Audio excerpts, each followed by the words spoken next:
अभी चंडीगढ़ में तुम्हारा चालान कटा बताया। Yes yes yes. तो वो चालान इस कंपनी फिटेड शेड की वजह से कटा। ये थोड़ा सा अगर मैनुअल होता ना तो ज्यादा अच्छा रहता। अब बहुत सॉफ्ट हो चुका है, पहले थोड़ा सा टाइट था। अब चलाएंगे ना तो इससे भी ज्यादा प्यारा लगेगा आपको। यहाँ इसके वेंट है, ये पिलर पे 4 पे कर रखा है ना, तो इसमें से इतनी हवा नहीं आएगी, पीछे गर्मी लगेगी। बूट के अंदर हमने 2 बच्चे बैठा दिए भाई, तो मेरी तो भाई इस पे एल्बो टिक ही नहीं पाती। ये गाड़ी ना मैंने सिसु वाले रोड पे नीचे उतार दी थी, बिल्कुल मतलब जहाँ पे नदी में उतार दी नदी थी। के पास उतार दी थी मैंने। आज से पहले ना गाइस आप लोगों ने देखा होगा, कोई भी गाड़ी का जो ओनरशिप होता है, मतलब जो भी गाड़ियां मेरे पास में आती है 10-15 दिन चलाता हूं, छोटे टर्म के लिए ओनर रहता हूं, तो उनके गाड़ियों के बारे में मैं आप लोग को बताता हूं कि क्या अच्छाई है और क्या बुराई है। पर अब ना इस टाटा हैरियर को भाई इस अंकित ने ड्राइव किया है। मैंने लगा लो आप इसको लोकल में चलाया करीबन 100-200 किलोमीटर ही। पर इसमें इसने क्या है, इस गाड़ी को मतलब हिल स्टेशन पे भी ड्राइव किया। मनाली जो है इस गाड़ी को लेके गया था, तो यही आप लोग को अच्छे से बता पाएगा कि गाड़ी के अंदर में क्या इसको अच्छा लगा है, क्या बुरा लगा है, और क्या इस प्राइस पॉइंट के अंदर में आप लोग को जो टाटा हैरियर है परचेज करनी चाहिए या फिर नहीं करनी चाहिए। तो भाई ये बता दे, इस गाड़ी को लेकर तू कहाँ पे गया था? पहले इस गाड़ी को भाई हम मानेसर से लेके मनाली तक गए थे, जो कि डिस्टेंस था 560 किलोमीटर के अप्रोक्स। उसके बाद टोटल अप डाउन मान लेता हूँ मैं लगभग 1100 से 1200 किलोमीटर 1200 किलोमीटर का पूरा अप डाउन था। जो कि इसके अप डाउन में हमने भाई, एक हमारे पास अल्टो थी, वो बीच में खराब हो गई, उसका एसी बंद हो गया। तो उसका एसी बंद होने के कारण क्या हुआ, उसमें पहले से 3 मेंबर थे, 2 छोटे बच्चे थे 10-10 महीने के, और एक मेरी सिस्टर थी, और एक 14 साल का बच्चा था। वो हमने इस गाड़ी के अंदर शिफ्ट किया, और इस गाड़ी के अंदर ऑलरेडी हम 3 मेंबर थे अडल्ट, और एक बच्चा था 4 साल का।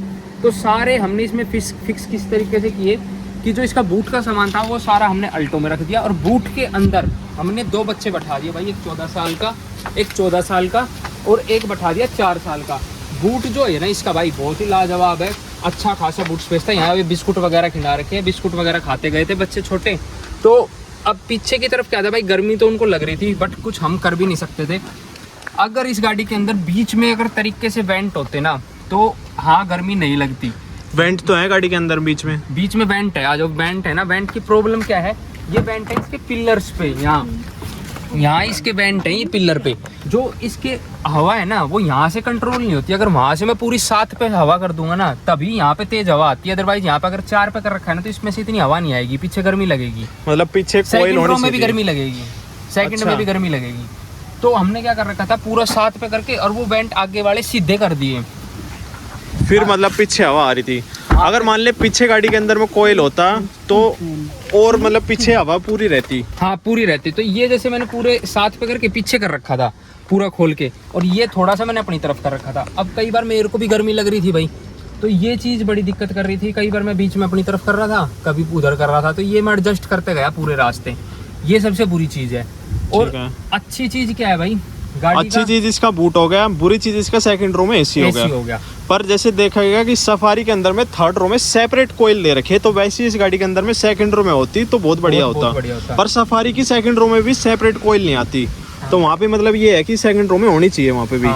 पर अब इसमें अंदर सुधार क्या हुआ है भाई, पहले जो हमने हैरियर चलाई उसमें क्या था, इसका स्टीयरिंग व्हील ना मतलब ऐसा लगता था साला बहुत खींच के चलाना पड़ता था, मोड़ के। ठीक है, इसका अब स्टीयरिंग व्हील बहुत ही स्मूथ है और बहुत ही प्यारा है चलाने में। मतलब स्टीयरिंग व्हील देखोगे ना, अब बहुत सॉफ्ट हो चुका है, पहले थोड़ा सा टाइट था। अब चलाएंगे ना तो इससे भी ज़्यादा प्यारा लगेगा आपको चलाने में। मतलब ऐसा नहीं है कि ज़्यादा लाइट है या ज़्यादा टाइट है, मतलब बहुत बढ़िया है। पहले आपने जैसे स्कॉर्पियो के अंदर देखेगा, उसके अंदर है बहुत ज़्यादा लाइट, और इसके अंदर है थोड़ा सा मतलब टाइट, बिल्कुल लाइट से थोड़ा सा वैसा है ना। और दूसरी चीज़ पता है, 4 स्पोक का फायदा क्या, कंपनी बहुत आगे की सोचे है। यहाँ तो मैं इसे पकड़ कर बहुत प्यार से चला रहा था, नू ना पकड़ रहा था, मैंने नू पकड़ के चला रहा था, बहुत आराम से चले नू। हाँ ये मतलब ये पोजीशन बहुत ज़्यादा अच्छी है। और मैं अभी जैसे इस गाड़ी को ड्राइव कर रहा था ना, तो यहाँ सेंटर में से इस तरीके से पकड़ के ड्राइव कर रहा था, तो ये बहुत अच्छी पोजीशन है। और अनु है ना, हॉर्न भी बहुत बढ़िया है, बहुत मतलब जैसे कि नजदीक रहेगा ना, जैसे अपने पहले स्विफ्ट में और स्विफ्ट डिजायर में तो बीच में था, तो वहाँ बीच में लाकर दबाना पड़ेगा था। इसमें ऐसा नहीं, यहीं की यहीं तो दब जाए। यह चीज़ भी बढ़िया। बुरी चीज़ एक और की है भाई, जो इसका ये कंट्रोल है ना यार, ये एसी का ये थोड़ा सा अगर मैनुअल होता ना तो ज़्यादा अच्छा रहता, नॉब होती तो। क्योंकि गाड़ी चलाते वक्त ना कई बार ध्यान लगाना पड़े यार, ये कहाँ तक ये जो सिस्टम है, तो यह थोड़ी सी दिक्कत करे यह चीज़। दूसरी चीज़ एक पहले प्रॉब्लम थी भाई, शायद मेरी हाइट के अकॉर्डिंग ये प्रॉब्लम ना हो, मेरी हाइट 5'7" है। यहाँ क्या था, यहाँ पैर टच होता था, ये प्रॉब्लम किसी को होगी, किसी को नहीं होगी मैनुअल गाड़ी में, पर मेरे को ये कोई प्रॉब्लम नहीं आई भाई, मेरा कोई पैर टच नहीं हुआ इस गाड़ी में। इसमें बोलते थे कि जो ये वाला कॉर्नर है ना, ये वाला कॉर्नर बाहर था, तो मैनुअल में इसमें दिक्कत बता देते कि बार बार जो वो टच होता है, नी टच होता है बार बार में, पर मेरा इस पर टच नहीं हुआ बिल्कुल भी। और दूसरी चीज, एक बुरी चीज एक क्या है भाई, इतनी बड़ी गाड़ी है, इसमें ना एक डेड पैडल जरूर होना चाहिए था, वो इस गाड़ी के अंदर मिसिंग है, तो एक डेड पैडल की भी बहुत ज़रूरत थी। दूसरी चीज़ एक ये है कि इसका जो आर्म रेस्ट है ना, मेरी हाइट 5'7" है, तो मेरे तो भाई आगे सीट कर लूँगा, मैनुअल के अंदर क्या है आगे सीट कर लूँगा, जब भी पूरी क्लच दब पाती है, थोड़ी सी क्लच दबानी पड़ती है ना आगे, तो गाड़ी की सीट आगे रखनी पड़ती है, तो मेरी तो भाई इस पर एल्बो टिक ही नहीं पाती, ये दिक्कत आ जाती है इसमें। तो या तो ये एडजस्टेबल होता या फिर ये थोड़ा सा आगे तक होता, थोड़ा बड़ा होता। ये चीज़ तो होगी इसकी जो नेगेटिव है वो चीज़ें। ठीक है, अब बात करें हम इसके इंजन की। इंजन बहुत ही बढ़िया है भाई चलाने में, मतलब मैंने चलाई, यूँ कहते हैं ना मैनुअल चलाने में दिक्कत आती है, ऐसी कुछ आती है, मेरे को कोई दिक्कत नहीं आई मैनुअल वगैरह चलाने में। बस हाँ एक दिक्कत थी इसके सेकंड गियर में। अरे भाई वो तो मतलब ये सेकंड गियर, इस गाड़ी के सेकंड गियर में ना ये झटका मार के बंद होती है, मतलब 30 की स्पीड पे भी ये गाड़ी चल रही है। फर्स्ट गियर क्या होता है, गाड़ी को उठाने के लिए होता है, गाड़ी अगर रुकी हुई है स्टिल कंडीशन पे और एकदम उसको उठाएंगे तो फर्स्ट में उठाते, फिर हम सेकंड लगा देते हैं। अगर ये 30 की स्पीड, मान ले ब्रेकर कोई आ रहा है तो ब्रेकर से हम सेकंड गियर में उठाते हैं। हाँ सेकंड गियर पे हम उठाते हैं, पर ये सेकंड गियर पे उठ नहीं पाती है, ये एकदम झटका मार के बंद हो जाएगी, या फिर आपको ज्यादा एक्सीलरेट करनी पड़ेगी। अच्छा, वो क्लच ऑफ करके, फिर वो क्लच खराब होएगी, तो उस तरीके से चलानी पड़ती है। और ओवरऑल एवरेज की बात करें तो ओवरऑल इसने भाई मेन तो देखो माइलेज ही आती है कि इतनी बड़ी भारी भरकम गाड़ी क्या माइलेज देती होगी। आप एक बार देखो, सोचना, सुनना एक बार बात ये सारी एवरेज है। और टेस्ट भी दिखाएंगे, ऐसी नहीं है कि यूं ही मुंह बोल दिया कुछ वो बोल दिया जो मुंह में आई। पूरी वीडियो का टेस्ट है। पहले अगर आप इसको हाईवे पे चलाओगे ना, ये गाड़ी आराम से देगी, आराम से 19.5 की एवरेज आराम से, अगर आप इसको हाईवेज पे चला रहे हो। पुरानी वाली हैरियर वैसे मेरे दोस्त के पास भी है और एक मेरे बड़े भाई के पास भी है, वो भी यही बोलते हैं कि ये 18 से 20 की माइलेज हाईवे पे दे देती है। और जब हम उस बात का ना मजाक उड़ाते हैं, उनका मजाक बनाते हैं कि यार क्या कहाँ देती होगी, पर ये सोचते थे हम, पर अब जब चलाई ना खुद पे आई तो भाई पता चला हाँ भाई ये सही में दे देती है। मैंने मानेसर से अपनी टंकी फुल कराई थी और मंडी में जाके इसका फिल करवाया था, मनाली मंडी में, तो इसने भाई मेरे को एवरेज दी थी शायद 15 की दी थी, 14.99 पहाड़ों में भी चल ली, और फिर यहाँ से पानीपत उतर के फिर ट्रैफिक में भी चली, और मंडी का एंड हो गया था तब मैंने भरवाया था, तो मंडी में भी ट्रैफिक रहता है। तो इसने ओवरऑल जो दी थी ना एवरेज 15 के अप्रोक्स इसने दे दी थी, वो कवर अप करा था इसने यहाँ पे ज़्यादा। अगर इसको पहाड़ में ही चलाते हैं तो अप्रोक्स 12-13 की देती, अगर मैं पहाड़ों की निकालूँ तो। अगर मैं यहाँ से पूरी ट्रिप की निकालूँ तो 15 से 16 की एवरेज इसने आराम से दी है, बहुत आराम से।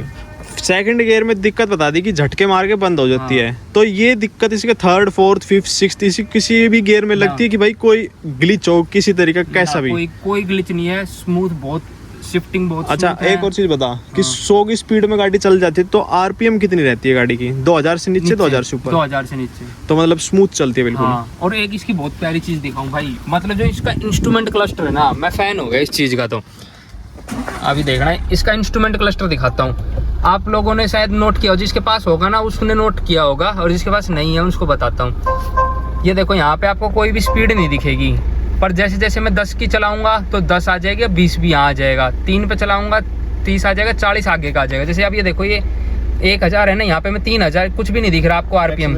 अब एक्सेलरेशन करूंगा ना, यहाँ देखना आगे के आरपीएम अपने आप आएंगे, ये देखो। ओ भाई बड़ा मस्त लग रहा है। अब देखना चले जाएंगे, ये चले गए। तो भाई इस मीटर की ना ये चीज सबसे प्यारी लगी थी मेरे को। अच्छा, और टच के अंदर कोई दिक्कत परेशानी? कोई दिक्कत नहीं है, बहुत महिंद्रा की तरह लैग या बंद हो जाता है, स्क्रीन डाउन हो जाती है, ब्लूटूथ कनेक्टिविटी में दिक्कत, या फिर कैमरे में बेकार, कोई दिक्कत नहीं है। और एक भाई एक दिक्कत मेरे को ये लगी कि मैं इस गाड़ी को चला रहा था, मैंने ना इसका लाइन असिस्ट बंद कर रखा है, इस गाड़ी के अंदर एडास है, ठीक है। मेरे को पर्सनली अगर मैं बात करूँ तो मेरे को एडास पसंद नहीं है, मेरे कुछ काम का नहीं है एडास, और सब लोगों की अपनी अपनी चॉइस होती है भाई। वो भी 2 दिन के चौचल रहते हैं सिर्फ रील बनाने के लिए। पर एक ये चीज अच्छी है, जैसे मान लिया कहीं धुंध में जा रहा है तो भगवान ऐसे नगर आके कुछ आ जाए तो गाड़ी इमरजेंसी में ब्रेकिंग ले देगी। इसने, वही तो मैं बता रहा हूँ, पहाड़ों में मैं गाड़ी चला रहा था, मेरा दिमाग था फोन में गाने बदलने में, और आगे आ गई अल्टो ने मार दिए ब्रेक, और वो कुदरती मैंने इसका लाइन असिस्ट बंद कर रखा था, इसकी वो ब्रेकिंग इमरजेंसी ब्रेकिंग नहीं बंद थी, ठीक है भाई। इसने एकदम झटके से ब्रेक मारे, पीछे डिग्गी वाले आगे तक आ गए जो डिग्गी में बैठा रखे थे मैंने, तो ये चीज होती है, ये चीज अच्छी थी। और एक इसकी जो मैंने लाइन असिस्ट बंद कर रखी थी ना यार, मेरे को इसके मीटर में ये लाइन असिस्ट फिर भी बार बार दिखाता रहता है कि आप लाइन से बाहर जा रहे हो, लाइन से अंदर आ रहे हो। मैं इसकी एवरेज देखना चाह रहा था, वो बंद करके इसकी देखनी आती। शायद हो सकता है कि मेरे को चलानी नहीं आ रही हो इसकी MID, यही हो सकता है, ये हो सकता है। और भाई हमने ना इस गाड़ी का ऑटोमेटिक भी चलाया है। ऑटोमेटिक तो एकदम प्यार है, बहुत प्यार है। अगर आपका बजट बनता है ना, बेशक एक वेरिएंट नीचे ले लेना, पर ऑटोमेटिक ले लेना, यूं कहोगे सुख है। और भाई गाड़ी को मनोवर करना बहुत ही आसान है, बहुत। यार इतनी बड़ी गाड़ी में इतनी भारी भरकम गाड़ी में दिक्कत नहीं आती। मनाली जाओगे, मनाली जो आदमी गया होगा वो हडिम्बा टेम्पल जरूर गया होगा। हडिम्बा टेम्पल वाला रोड है बिल्कुल भीड़ा।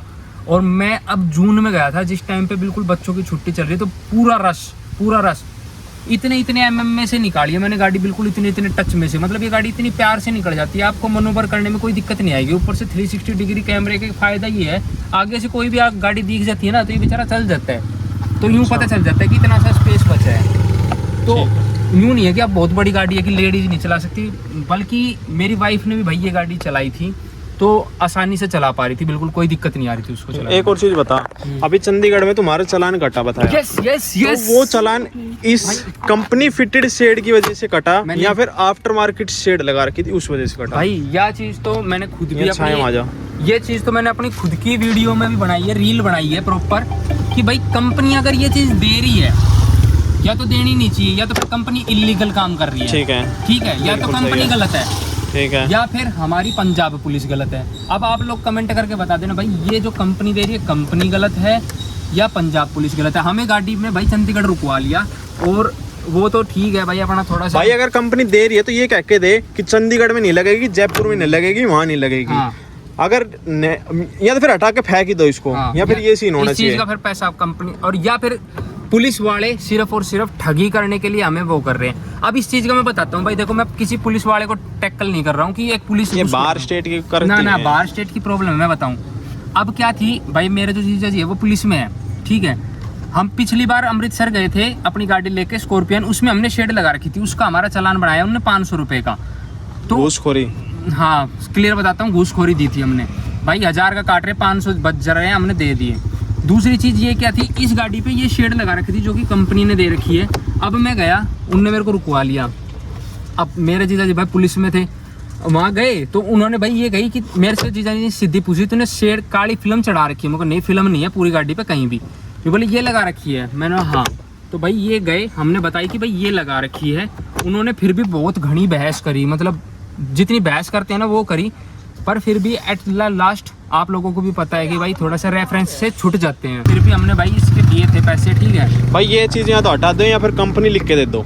हाँ, मेरे को ये चीज़ बहुत गलत लगी, बहुत गुस्सा आता है इन चीज़ों पे। हाँ। अगर दे रहे हैं तो फिर लगाएंगे यार, लगाने के लिए दी गई है। हाँ, वो तो पूरी गाड़ी का व्यू था और हमने सिर्फ एक साइड लगा रखा था, जबकि तो फोटो फाटो खींच के ये चीज़ है एक तो, ठीक है। मेन ब्रेकिंग बहुत बढ़िया है गाड़ी की, स्टेबिलिटी बढ़िया है, सस्पेंशन बढ़िया, दड़म दड़म कुदाते ले, कोई दिक्कत नहीं है। और जैसे हाई स्पीड पे 120-130 पे बॉडी रोल तो नहीं है।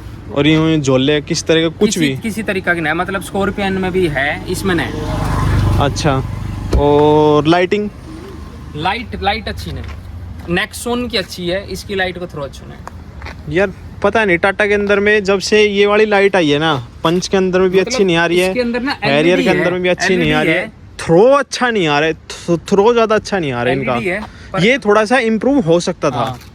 पर अगर ओवरऑल बात करूँ ना भाई, मैं अगर गाड़ी आपने लेनी है हैरियर, ठीक है, अगर मान ले किसी का 20 से भाई 25 लाख रुपए बजट बन रहा है, मान ले मैं ही हूँ, तो क्या मेरे को ये गाड़ी लेनी चाहिए या फिर नहीं लेनी चाहिए? भाई लेनी चाहिए, मतलब गो फॉर इट चीज है। हाँ, गो फॉर इट चीज है। मैनुअल लेनी चाहिए, ऑटोमेटिक लेनी चाहिए? ऑटोमेटिक लेनी चाहिए, आज की टाइम का भीड़ के हिसाब से देखते हुए ऑटोमेटिक लेनी चाहिए। मतलब मैं खुश रहूंगा ना, माइलेज से, कंफर्ट से, किसी प्रकार की कोई दिक्कत परेशानी तो नहीं आएगी ना। अगर तू और भी कोई गाड़ी ले से, मान ले तू स्कॉर्पियन आ जाएगी इस रेट में, तो स्कॉर्पियो क्लासिक आ जाएगी। देखो क्लासिक से इसका कोई कंपैरिजन नहीं है, क्लासिक में बिल्कुल भी कंफर्ट नहीं है, वो सिर्फ नाम से बिक रही है गाड़ी, ठीक है। और ऐसा नहीं है कि मैंने क्लासिक भी चला रखी है, तो हैरियर थोड़ी सी स्टेबल है, कंफर्टेबल है, इस चीज़ के मामले में ये ज़्यादा अच्छी है। अच्छा भाई, एक और चीज़ बता, पहाड़ों पे गए हम लोग, तो भाई कई लोगों को ये भी रहता है कि ये गाड़ी बहुत भारी भरकम सी है, 2 टन की है भाई गाड़ी ये, तो रियर व्हील ड्राइव नहीं है, 4x4 नहीं है, तो इस चक्कर में गाड़ी में कुछ लगता है कमी पेशी?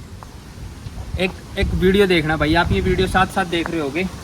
ये गाड़ी ना मैंने सिसु वाले रोड पे नीचे उतार दी थी बिल्कुल, मतलब जहाँ पे नदी में उतार दी नदी थी। के पास उतार दी थी मैंने, जहाँ ठीक है, डिफेंडर फिर चालान नहीं कटा आपका? ना चालान नहीं कटा, मैं नदी में नहीं उतारी, वहाँ पे सबने उतार रखी थी, मतलब सारी भारी भारी गाड़ी थी, मतलब जैसे कि आपकी ये 4x4 जैसे 4x4 थी भाई। जब इतनी भी चू नहीं करी, और मेरे पैसेंजर गाड़ी के अंदर थे सारे, 6 के 6 छह के छह, मैंने सब गाड़ी के अंदर बैठा रखे थे, मुझको सब बैठे रहो गाड़ी यूं ही चलेगी। अच्छा जी, यार सनरूफ सनरूफ बढ़िया है, पर हमने खोली नहीं कहीं पहाड़ों में, क्योंकि पिछली बार चालान कट गया था। चलान का डर से, पर भाई चीज बहुत मस्त है। हाँ मतलब हाँ, वो खोल रखी थी, शाम को खोलते थे तो वो बढ़िया लग रही थी। ओवरऑल अगर हम 10 में से नंबर देना चाहें तो इस टाटा हैरियर को 10 में से नंबर देंगे तो भाई 8 नंबर। 2 नंबर किस चीज कट? वो पीछे वेंट के और गियर के बेसिकली, और लाइट के कोई लाइट दिक्कत का मैं नहीं। यार चला लूंगा, मैं ऐसी कोई बस दिक्कत। इन वजह से सिर्फ 2 नंबर कटे हैं। बेसिकली जो ज्यादा नंबर कटा है ना, वो नंबर सिर्फ वेंट की वजह से है। ठीक है, चलो और जी।